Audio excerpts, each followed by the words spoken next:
Good night, everyone. Welcome to Common Sense, episode 3, titled More Money, More Problems. Share the live, send the link to your family, send the link to your friends, send the link to all of your groups, and let's come in and gain some common sense tonight. I'm really excited tonight. We're trying something new tonight, and I know that it's going to be successful. I want to, before I get into the topic for tonight, shout out to my sponsors. And Common Sense is powered by Lucozade. And we have a fresh sponsor tonight. A new company is on board. That company is what we all know as M&M Snacket. For all of your favorite egg balls, puris, chana, roti, curry, you name it, M&M Snacket got it. So you can check them out. They're located right next to the Harbor Bridge and all across Guyana for the very best pastries in Guyana. All right, so tonight, I'm coming very hard at you. Tonight, we're going hard like Russell Westbrook.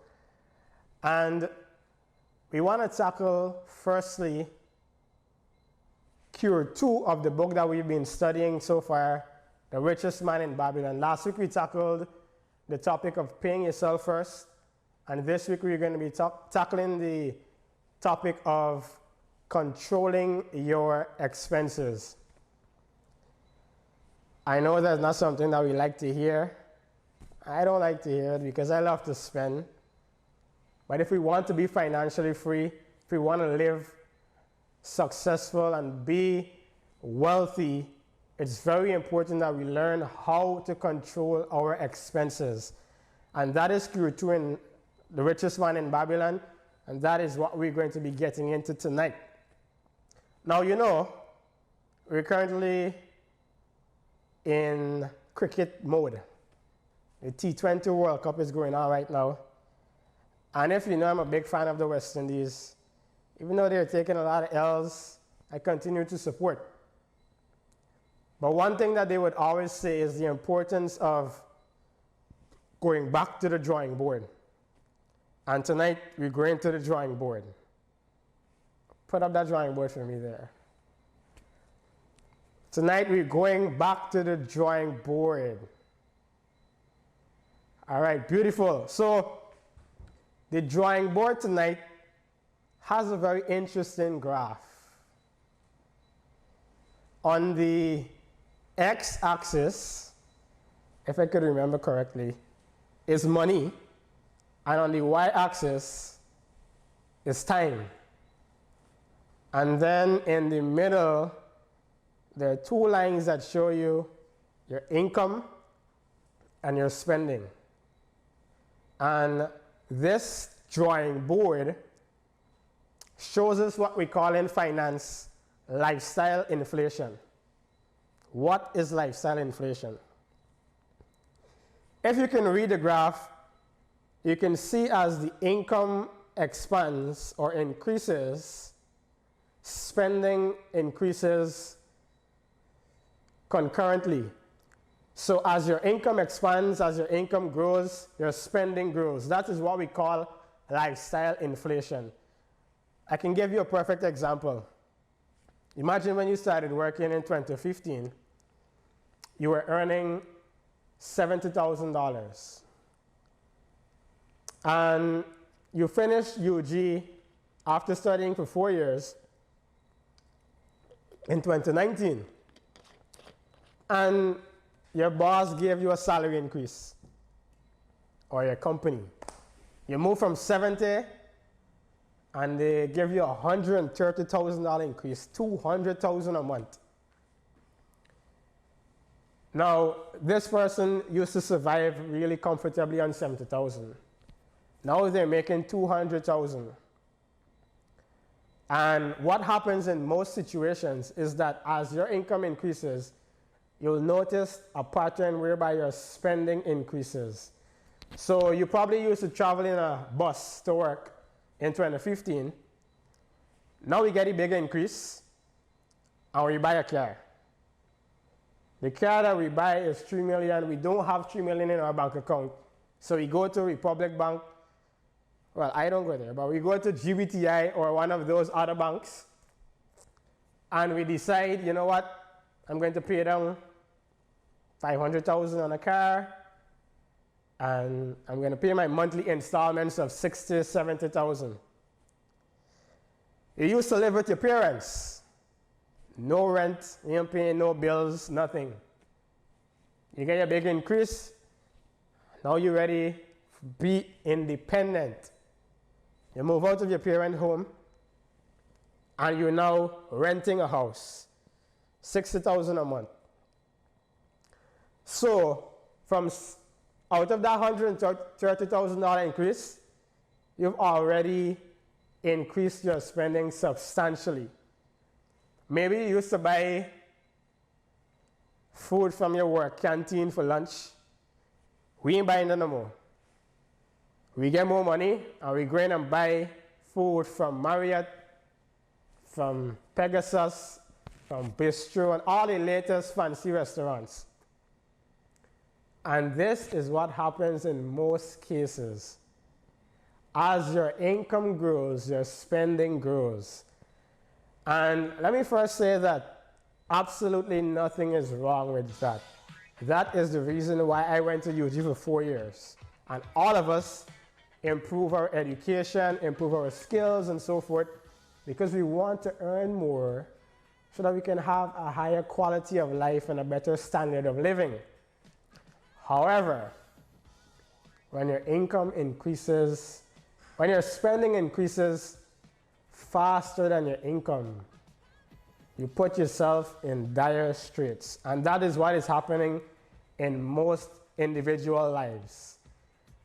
If you check statistics that were released from America, most Americans are living paycheck to paycheck. Most Americans do not even have $1,000 in the bank. That is 200,000 Guyana dollars.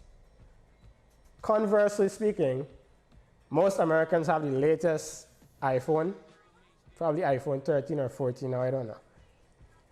Jordans, the latest Gucci belt, everything these Americans have, but they don't have $1,000 in their savings. That is what we call lifestyle inflation. It's also called the Parkinson's law of money, which simply states as well as your income grows, your spending will grow. And if we continue like that, we're either going to end up in a lot of debt, we're going to continue living paycheck to paycheck, and we're going to be very, very broke. Now, some of the reasons why lifestyle inflation is so popular: one, people want to keep up with the Jonases. Now, I'm very short, and one time I tried to keep up with the Jonases, and I tried, but I couldn't reach. So I stopped doing the long now. But many persons are enslaved to the need to keep up to what is going on in society. You check Instagram, you check Facebook, you see everybody on fancy vacations, driving the latest whips, having the fancy cars, and you want that lifestyle too. Your neighbor take a new chair set from Courts, and you feeling jealous, and you go to Courts to take you chair set now, even though you don't really have the money to afford it. That is what keeping up with the Jonases is basically. And that is very, very destructive. Lifestyle inflation has to be curbed, and it has to be moderately done. Just like everything in life, things must be done in balance. So what you can do is, maybe you get the increase and you need a car because you have children, or you're just fed up taking buses, public transportation. You can pay for your car, But you can't immediately leave your parents' house if you were living in your parents' house, because all of that increase now is blown away on just two things. And the thing about it is, when you buy a car, you have a bunch of new expenses that you previously didn't have that you have to cater for now. So you got to pay bills, you got to pay gas, you got to pay for repairs, and everything that goes along with purchasing a car. And many persons don't even think about that. And the thing about it is that if you check many lives, and I mentioned this last week, it's not how much you make, but how much you keep. There are persons that are earning 300,000 plus what a certain journalist considered to be a super salary, and 400 and 500,000 plus, yet they're still living paycheck to paycheck. Yet they're still lamenting the fact that they're not really being financially free. They're not feeling wealthy, as compared to a person who is making 80 and 90,000. In many instances, those persons who are making less are actually richer and more wealthier than persons who are making these large sums of cash. So we have to be very, very mindful of falling into the trap of lifestyle inflation. Like I mentioned earlier, we do work hard, we do study hard so that we can improve our standard of living. You can't want to live with your parents for the rest of your life. Eventually, we're going to want our own homes. We're going to want more fancy clothing and all these kind of stuff. But it has to be done in the right timeline, and it has to be done moderately, or else you'll find yourself in a lot of debt. And in Guyana, unlike in America, we don't have credit cards. In America, a lot of persons that you see looking wealthy, they owe the credit card company lots of money. We don't have those luxuries really in Guyana. So if you want to impress others, if you want to rack up 500 likes on Instagram by going into debt, then you're putting yourself and your family and your future family in significant hardships. So lifestyle inflation, I want to warn you guys to be very, very careful of that. And you need to control your spending. You need to control your spending. You need to control your spending. Do not fall into the habit of becoming a victim to the materialistic culture that we are in, and you just want to shop, shop, shop, shop, shop. And I could remember one time for Christmas, I went to the market with my mom. We went to buy meat for the pepper pot. And we bought our meat, and as we were leaving, every single stall in the market, we stopped for buy stuff that we did not leave with the intention of buying. Many times this is what happens to a lot of us. We're so addicted to shopping. We go into a store, we just go to buy one thing. We want to buy everything. Have to be very, very, very careful about those things. Because a failure to control your expenses will ensure that you continue to live paycheck to paycheck, and you'll continue to suffer the financial consequences, and you'll never be wealthy, and you'll never enjoy what true wealth feels like. So enough of me tonight. I have a very wonderful guest with me tonight. It's my first female guest, and I'm really excited to have a female on the show. She's the owner of Pieces and Things. She's an entrepreneur. She's very vocal on social media, on all manners of, on all matters and all issues. Good night to you, Miss Ashaka, and welcome to Common Sense. Thank you for being here. Now, I want to start this conversation by asking you, was there ever a time whereby, I'm figuring that your revenues would have increased from when you started to now. Did you see a change in your spending habits as you experienced that increased profits? That's the thing. My revenues didn't increase. Actually, I lost my property. So my revenues drastically decreased. Ah. That's the story. That's my story. And it wasn't until my revenues drastically decreased, I realized, oh, whoa, I was doing something wrong. And that's when I started reading. I was a little later in my journey. Um, I was around 27 years old. I just turned 30. I started doing my reading, started doing my research, all the books that my mother gave me at 17, Rich Dad, Poor Dad, and all of that. I finally picked them up and I started to read them, and I realized what I was doing wrong. And that lifestyle inflation that you speak about is real. You can't be spending all the money that you're making. Inflation in itself is real. Lifestyle inflation is real, right? And then the thing about money is that it's energy, and you have to constantly make sure that you have money coming in, right? You always want to make sure that you're not operating at a deficit. That's how you build wealth. You want to be literally spending less than you earn. That's so true. And I want to ask you, why do you believe that lifestyle inflation is so prevalent? Now, like I mentioned earlier, lifestyle inflation is a part of life. At some point, we will be spending more as our income grows. But Correct. It must be a moderation, it must be a balance. Why do you think Correct. many times we miss the balance and we do way more than we ought to? Well, I think right now, social media is a big thing, right? I think everybody, like you said, trying to keep up with the Joneses, and people, it's just human nature to want to, compete, show out. And then you're in the pony stages when you're all in your early 20s. Yes, I was a big girl now, I could talk, right? You're in the peacock stages where you want to show out. You don't know much about life. It looks easy, and you have your freedom. And for me, I was locked up in the house all the time. So once I was let outside, I outside, right? So I think that's what happens when you're in your early 20s. When you're young and in your early 20s. And I think if you are stuck in that mindset, you carry debt into, well into your middle ages, and by the time you die poor.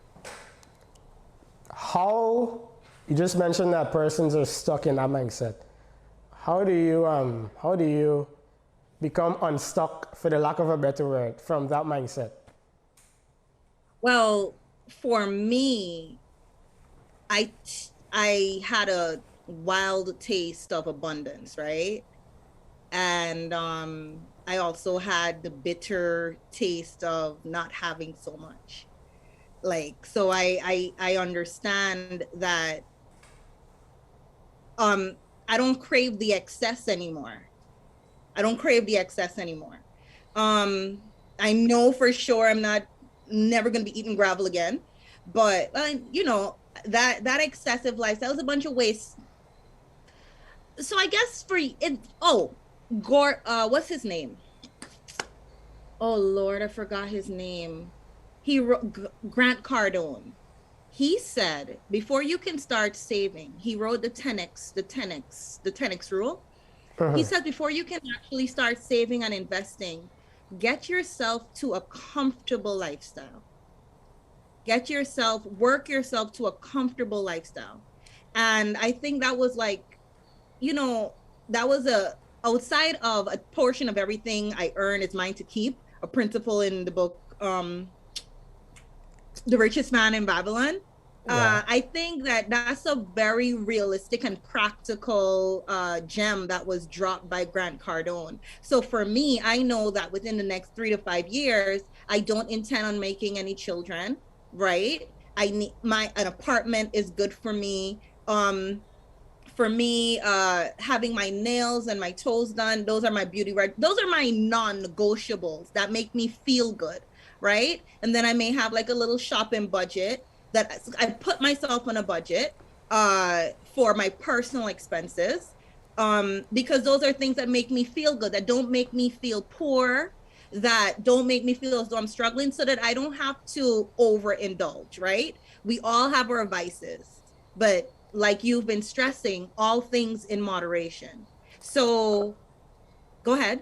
I won't even consider them vices because I know that many financial persons love to tell persons don't spend their money, save, save, save, save. And I mentioned this last week, but you need to have a balance because we are human beings. We need to have fun. We need Right. to Life ensure is that for our living. mental health is strong. So I won't consider them vices. Right, right. Well, right. So for me, as a, I'm a lady and I'm in fashion. My hair must be done. My nails must be done. These are things that for me they're non-negotiables. But I realized that there are certain things that I can trade. Like I don't need hair, right? So my head is bald. So I save a whole lot of money, right? I don't need to be with the $600 weaves and stuff like that. So I can put more into my beauty in other areas. So that's what goes on. That's what goes on over here. It's just making sure that, and in the event, right, I want to increase in my personal spending. That means that my my personal income has to increase. And I think the laws of the percentages really helped me out a lot. That 10% that is now increasing to 15%, you know what I mean? That was awesome for me. I learned about it. The Richest Man in Babylon about 3 years ago. That I should have known that. I should have known that from 18. You Facts. know how much money I had? Now, you just brought up the importance of having a budget. But before we go there, there's this book that I'm currently reading called I Will Teach You to Be Rich. And the author is kind of against budgeting. He Okay. prefers to have something called a conscious spending plan, which is Okay. not totally different from a budget, but he believes that budgeting is very restrictive and it can make you feel guilty because many times we don't adhere to our budgets. And then we feel guilty and then we just throw, all right, I'm done with this budgeting. I can't keep a budget and I'm done with that. So he developed something called a conscious spending plan, which is basically he determined the things that he loves to spend on. So like you mentioned, you want to look beautiful, you want to have your fancy stuff. That is what you love. So you would Right. spend or you would allocate a specific amount of money towards that. I like traveling. So Right. based on whatever I earn on a monthly basis, a percentage is allocated towards my traveling expenses or whatever. Each Correct. of us have to determine the things that we love and allocate our money consciously towards those things. But what ends up happening is that we want to spend money on things that we don't love. So for example, you might be an introvert, but you see everybody going out, and then you don't really like going out, but you just want to tag along. So you start spending a lot of money now on going to restaurants, going to clubs. Deep down, not getting any satisfaction from that spending. He says that Self-awareness. that is what is Correct. really cripples many persons.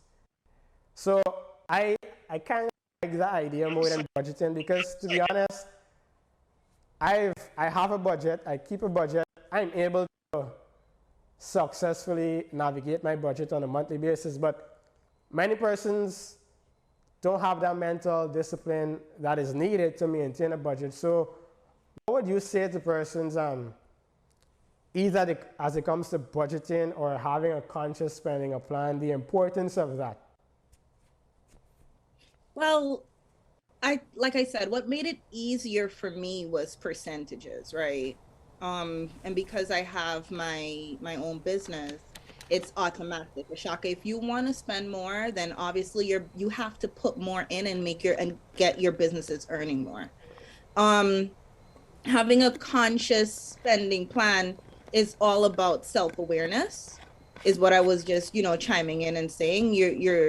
I think that, if so, let's say within that allotment of how much you can personally spend on yourself, whether it be 50% of your income, then you get to chop out, okay, what do you really like? Like, do you really need to go to the movies every weekend? Like, you know, do you really need to do that, or will Netflix do you just fine? Like, I have absolutely no subscriptions, you know, and I earn a lot in terms of, you know, in comparison to the Guyana, whatever. I don't have any subscriptions outside what belongs to my business because I don't watch TV, and those things add up. So it's just like, you know, and I want my money to be for me, because Netflix is then going to fall into my personal pocket. Correct. No, right? So just because everybody has Netflix and everybody has Hulu, and then I'm finding myself becoming just like the millionaires who don't have the latest phones. My iPhone 10 is serving me just fine, right? Like the camera specs are just fine. I ain't trying to keep up anymore. Like I'm good. You know what I'm trying to do? I'm trying to put that $1,000 towards a trip to, let's just say, Dubai or something, because those things are more fulfilling to me. So I like the idea of conscious spending. I've actually never heard of that book, but it's just, again, for me, it's the percentages, right? The percentages that can't, because even if my money goes up and down, then the percentage is fixed, and then I can cut away right there within that pocket. Beautiful. At this point in time, I want to just let persons know that if you're interested in asking a question, if you want to call in and ask questions, we're going to open up the Zoom lines, you know, accustomed to saying phone lines, for persons to ask their questions. But as I await a question, I want to talk quickly about business. I was reading some financial reports over the past few weeks of some major businesses and what happened to them during the pandemic. And the curious thing occurred to me. Many of them recorded profits, but many of them recorded significant reductions in their revenues. Now, revenues and profits are different for persons who are not from an accounting background. Revenues are basically your sales, what you earn, and your profit is your sales less your expenses. And one might ask, how were businesses able to record profits even though they had falling revenues during the pandemic? That is because many businesses cut back on costs. They developed cost containment measures, or what we would call austerity measures.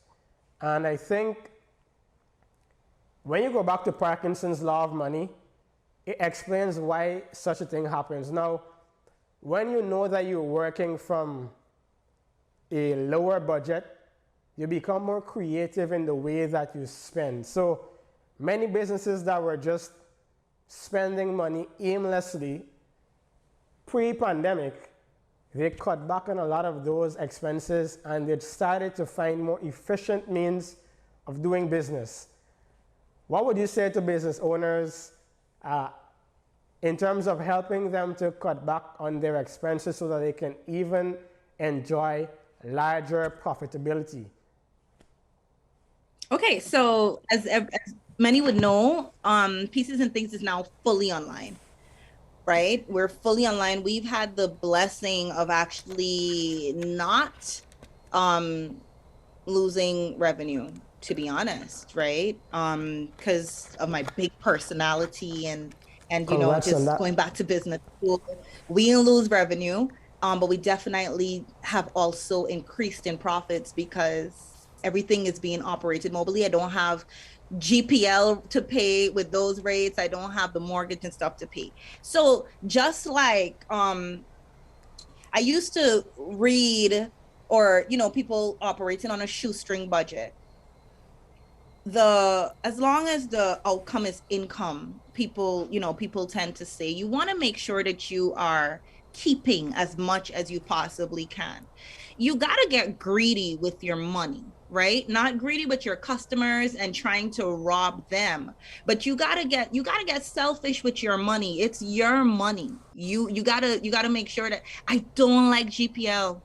I don't like courts. I don't like these big corporations at all. This is my money, right? So in any which way, just like your mom tells you, plug out the utility, the iron, if you're not using it, every dollar adds up, right? See what cost effective measures you can take in terms of what we started doing, reducing transportation. We don't go down to the park or, stuff like that every day. We make sure that we do it twice a week, right? It's only upon emergencies, because that $1,500 round trip adds up when it cuts into your bottom line. So it's just those things, making sure that you're not reducing on quality that you give your customers, but you're definitely reducing on excess spending. And trust me, that $10,000, that $15,000, that $25,000 at the end of the month truly adds up. I heard Mr. Chin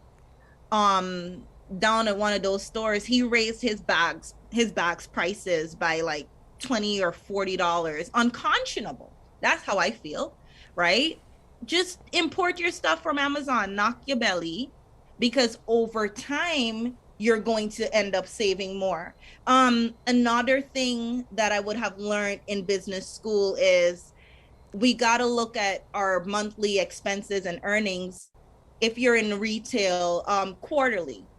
A lot of us get tied up doing this thing month to month. Let's look at it quarterly and see, over the first quarter, second quarter, how much you can reduce spending. That's how the major company does it? Huh? I was saying that's how major companies do quarterly reports and so forth. Correct. So that you can, and then you get to adequately compare. Yeah. I mean, a lot happens when you had a lot, and then you lose it all, and then you make sure that, okay, we ain't going back there. Yeah. Excellent point. Now, you mentioned something earlier that I just want to touch on quickly. You said that your savings are increasing or increased from 10% to 15 to 20 as you earn more. Many persons, because of lifestyle inflation, the salary moved from 100,000 to 200 to 300,000, yet they're not saving anything more.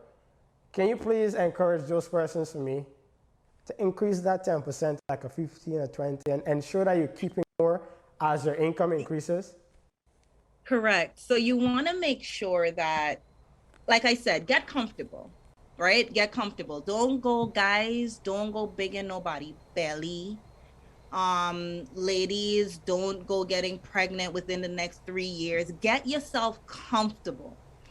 And then you're gonna constantly, if you're enterprising, you're gonna always want to earn more. And as you earn more, that's it. You start saving from the more. So if you were already saving at your 10%, let's say you're making $120,000 a month, you're making $120,000 a month and you're saving 10%, then you go to within the next 3 years, you go to a 250, then you increase, if you take, how much is that? Another 10% of that $130,000 increase, then boom.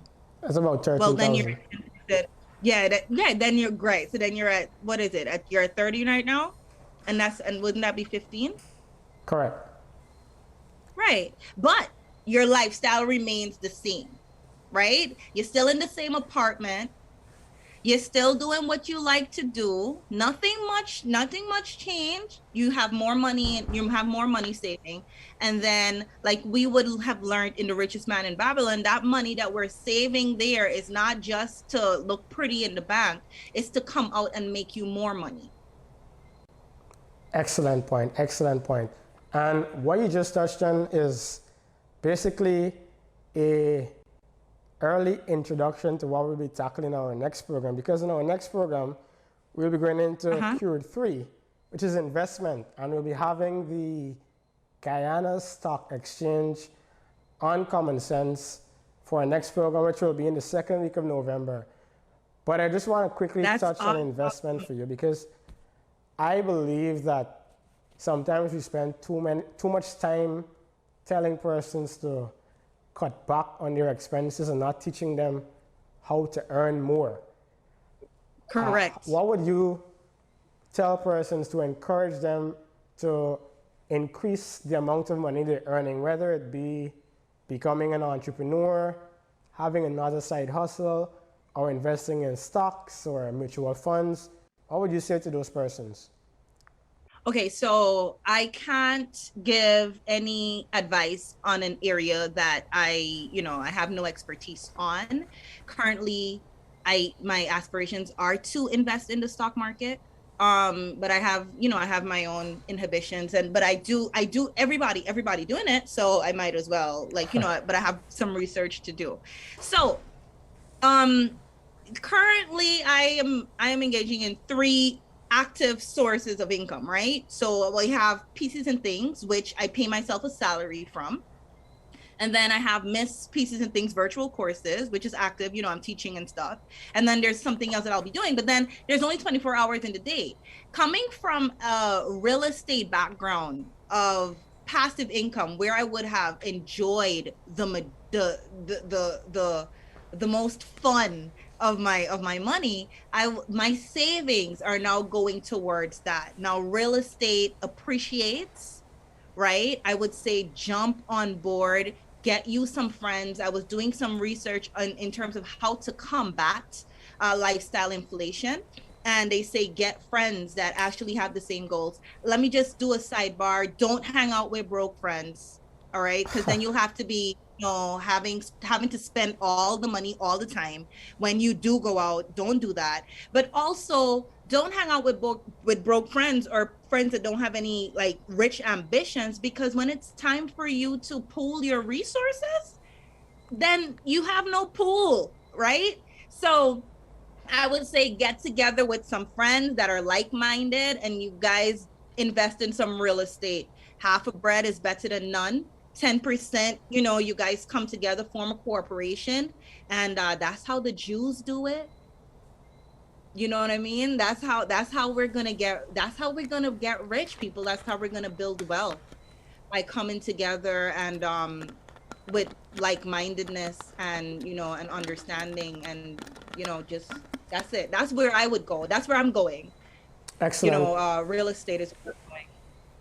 Excellent points, Shaka. And as we begin to wind down the conversation, is there anybody on Zoom that wants to ask a question? But as we await a question, I just want to take this time to remind persons that for breakfast tomorrow morning and for lunch, you need to head down to M&M Snack It and get your fancy egg balls, your fancy puri, and everything else, pastries, anything else that you want to eat. They do catering, they do delivery. You know where you need to go, right? And if you need some energy, Lucozade recently launched 2 new brands.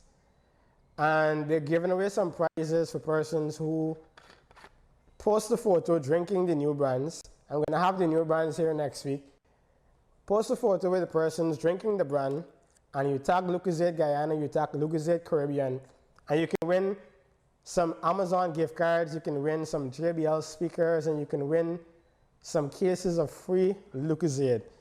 You can't really want better than that. So I want to encourage you guys to ensure that you go down to the supermarkets and get your Lucozade. All right? Now, I have a question here from somebody who is shy on WhatsApp. I think we kind of answered the question, but because I want to ensure that the person doesn't feel slighted, I'm going to still ask the question. They want to know, how can you effectively create and manage your budget? Ashaka, can you help them? Oh, how can you effectively manage your budget? And manage your budget? Well, okay. There's this book called The Compound Effect. And basically what it spoke about was writing everything down, right? And starting small, and then having those changes basically increment over time, and then it becomes big changes. So how I started with creating my budget is, I know how much I make, but then for 28 days, I wrote down every single thing that I spent on. Like every single thing that I spent money on, I wrote that down.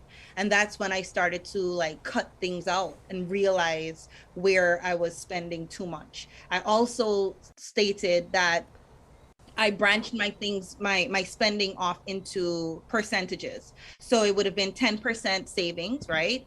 And then based on whatever I would have written down, I would have said, okay, let's say 40 or 50% is my personal savings. Sorry, my personal spending. And then out of that 50% or 60%, whichever, right? I will then dedicate what goes to school, what goes to my hair, my nails, my beauty, what goes to bills, right? And if I want to spend more on beauty, then I'm going to have to cut down on bills because I ain't going and ask mom for money. So that's just basically it. So it's first thing first, writing down every single thing for the next 30 days that you spend money on. The juice, the Bigfoot, everything, right? And then you realize that, hey, I could really make the cheese please at home. You know, I could drink tea. Thank you very much. Yeah. I think you're able to successfully answer the question. I have another question on Zoom. Person said that they're having mic issues, but they typed the question in the chat. They're asking, you did mention you invest into assets online. May I ask what type of assets one can invest in online to earn a passive income in Guyana? I think I'm going to answer this question. I'm not sure whether you heard us correctly, but I don't think we mentioned investing into assets online. What we said is that next week or the following week, whenever we have another episode, we're going to be having the Guyana Stock Exchange with us, and they'll be sharing about everything that you want to know about investing in the stock exchange. Of all the questions that I've received since I've started this podcast, many persons have been asking about the stock exchange, how do you get involved, which companies do you invest in, and so forth. So all of those questions will be answered next week or whenever we have the next episode. So Christopher, you tune in next week. The stock exchange you're gonna hear it directly from the horse's mouth, and you can ask all of your questions about investment on our program next week. Can the technician please put back the drawing board? Because I have a very strong feeling that the West Indies may ask to go back to the drawing board tomorrow after they get licks. But I'm going to take us back to the drawing board one more time. So, just in case you came in a bit late, the drawing board shows us lifestyle inflation. And it's something that happens to all of us, but something that we need to be very aware of because it can have crippling effects on our financial life. The lifestyle inflation basically shows us that as your income increases, your spending increases. However, if your spending exceeds your income, then you'll find yourself in very turbulent waters.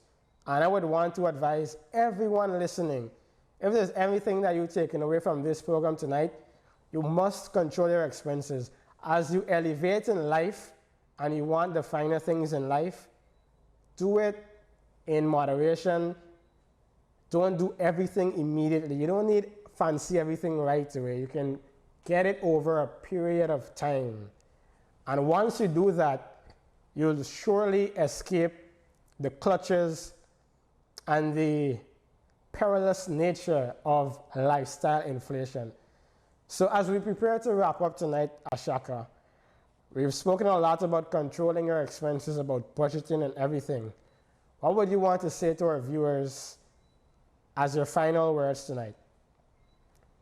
Well, I would just want to, reiterate some of your facts because I know that a lot of your audience, they're in their early 20s. I'm getting feedback, but I would basically like to say, don't even worry about it. Don't worry about keeping up with the Joneses. Pace yourself. Make sure that your long-term goals, they outweigh your short-term satisfactions. I liked the takeaway that you gave with the conscious spending. right? Because you do matter, but you don't have to get everything right now. And that's basically it. Like, stay home sometimes. Make sure that you're saving. Make sure that you have big dreams and big goals for yourself that outweigh, that outrun next week Saturday and the latest shoes and the like. Yeah. Thank So you it all very fades. much, Ashaka, for All gracing us right. with your You're presence welcome. tonight. You've been an amazing host, amazing guest, sorry, and I'm really grateful that you took the time to be here tonight. I want to encourage Thank you. everybody to ensure that you share the live. You can view this podcast on Spotify, on Digital's Go Loud app, on Anchor FM, on YouTube, on Facebook at Common Sense. On Facebook, we're from the page Armcore VPI, and ensure that you share the live with your friends and your family, and ensure that everybody benefits from the knowledge and the common sense that we're sharing here tonight. So as we go, I have two posters here. Cameraman, can you just zoom into these posters for me?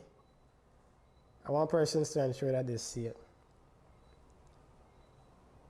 One of Control them your expenses. says, control your expenses. The other one says, stop spending like crazy. Control your expenses. Control your expenses. Stop spending like crazy. Stop spending like crazy. Thank you very much. Have a wonderful night.